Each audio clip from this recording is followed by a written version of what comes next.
Hey, this is Tegan from Tegan and Sara. There's a war inside of me. Do I cause it? And you're watching Mania TV. A new broken song. Do I push it down? TeganandSara.com is the band site. We designed TeganandSara.com with the intention of being able to run it and upkeep it. And we're interested in the quirkiness of our band and the little videos and movies and, you know, highlighting who our band members are and the music, that kind of stuff. And the website is really our private space where we can go and write journals and news updates and everything like that. Bright, just like the stars above me, proud.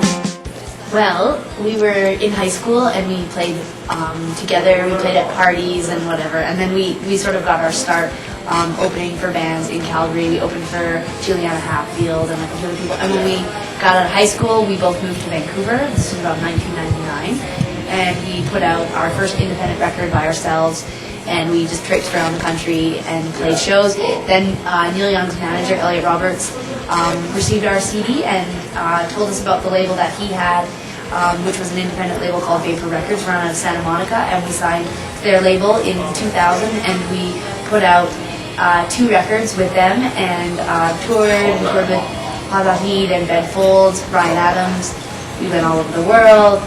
We went from a mini band to a band. We started touring with a band, and then we put out So Jealous, and that would be this year, 2005.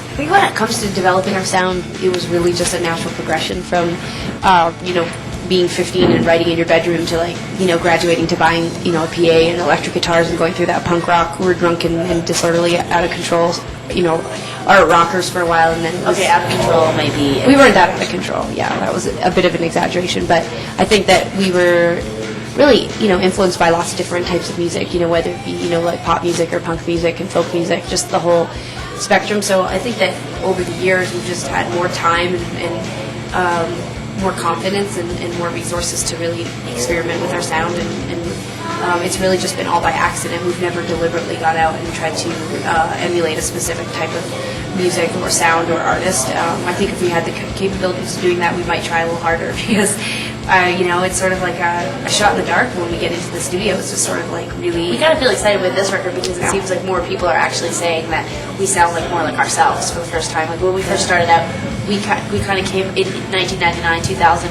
We were really getting tagged with this whole like folk girl, Ani DeFranco type thing, which was it was complimentary to us. I mean, in the sense that we were excited to be like these kids from Calgary who were getting compared to people that we really admired.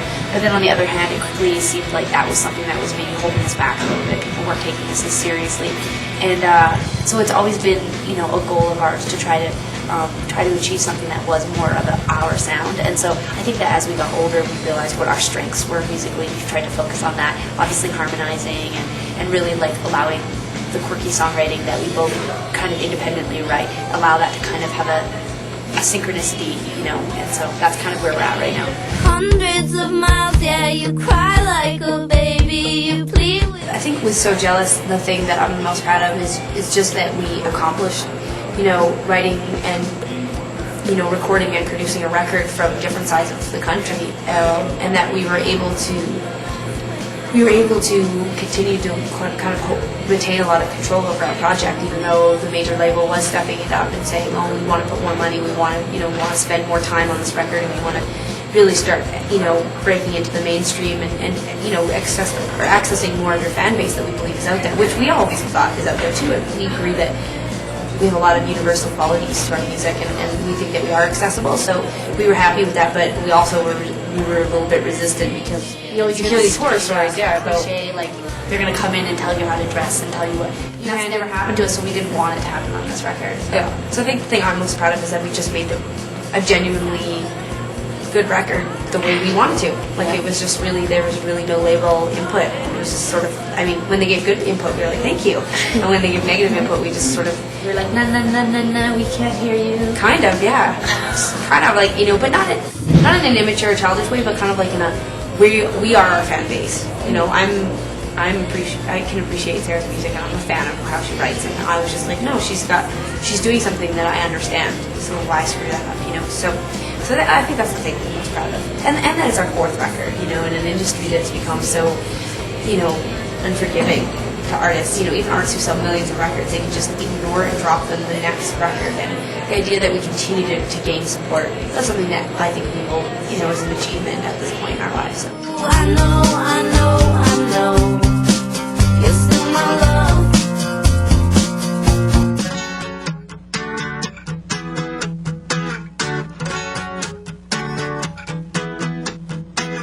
No matter which way you go, no matter which way you stay, you're out of my mind, out of my mind, out of my mind, out of my mind.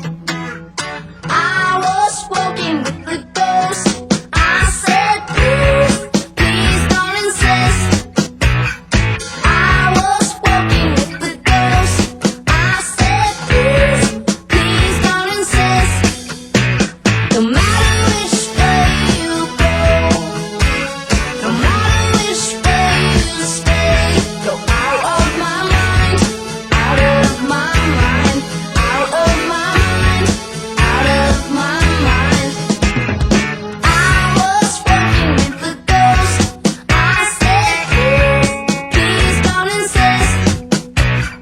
I was walking with the ghost.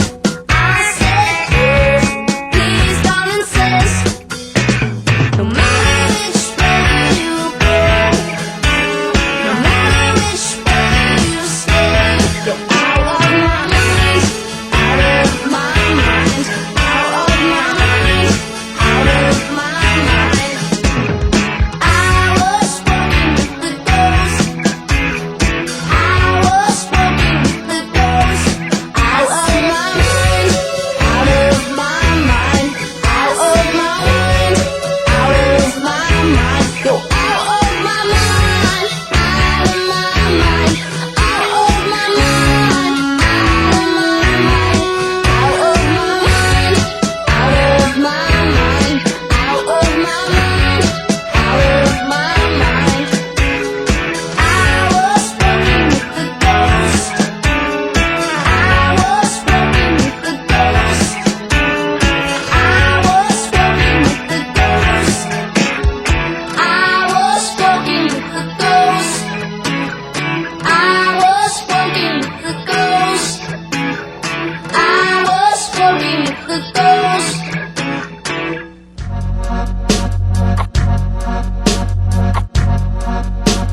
I'd slow dance with Bill Murray. No kidding. I don't think that our parents have ever picked a favorite, but we definitely go through transitions where like They get along with one they'll of get us along with better. one of us better.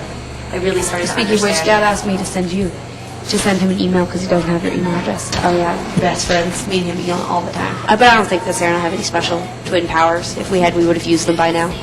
Destroyed the Earth, moved to Mars, be living there alone. Well, my father and I like to speak in a verbally. Tegan likes to shut everyone down and just email. It's an easier control for her. That's right. I would definitely take a mix CD, and on my mix CD, I would have Bruce Springsteen. Just say it. What do you mean? Well, I mean, you're just gonna go on and on, just say who. Johansson. I would put some classical music on there for the days when I was just cooking by the fire. Smart. But I think our parents equally love us. They're very proud of us, and we love them. Yeah. But they do communicate with us differently. I think we both we equally make up a bit of our mom and our dad, so it depends what part of us is coming out. If I'm more my mom, I get along with my mom better. But if I'm being more my dad, I'll call my dad more. Fleetwood Mac. Tegan definitely. You gotta have the classics. Forget it. Let's see, if you're starting a new generation on an island or on Mars, you need to give them the classics. You can't give them just now. You know,